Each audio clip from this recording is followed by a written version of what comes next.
ভাবছেন মায়া কি সত্যিই চেন চুরি করেছে, নাকি পুরো ঘটনাটা একটা বড় ষড়যন্ত্র?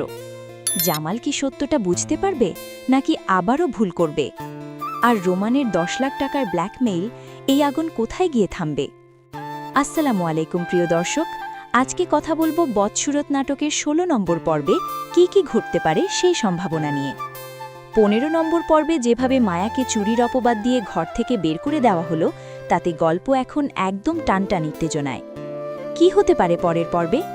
মায়ার ব্যাগে যে চেইন পাওয়া গেল, এটা খুব সম্ভবত মরিয়ম আর রাজিয়ার সাজানো ফাঁদ। কারণ আমরা দেখেছি মায়াকে সরিয়ে দেওয়ার জন্য তারা আগে থেকেই প্ল্যান করছিল।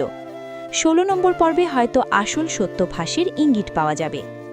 জামাল এখন রাগের মাথায় মায়াকে বের করে দিলেও তার ভেতরে সন্দেহ ঢুকে গেছে।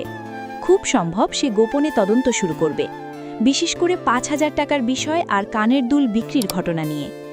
বড় টুইস্ট হতে পারে রোমানের ব্ল্যাকমেইল কেস। 10 লাখ টাকার জন্য যে হুমকি আসছে, সেটা যদি ফাঁস হয়ে যায়, তাহলে পুরো পরিবার আইনি ঝামেলায় জড়িয়ে যাবে।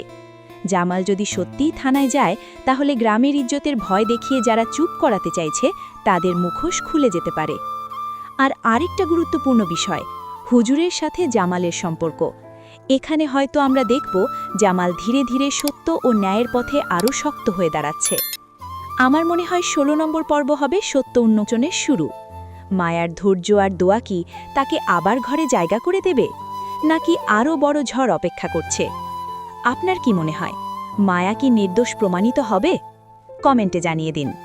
ভিডিওটি ভালো লাগলে লাইক দিন, চ্যানেলটি সাবস্ক্রাইব করুন আর পাশে থাকা বেল আইকনটি অন করে রাখুন, কারণ এমন জমজমাট রিভিউ নিয়ে আমি আবার হাজির হব খুব শিগগিরই।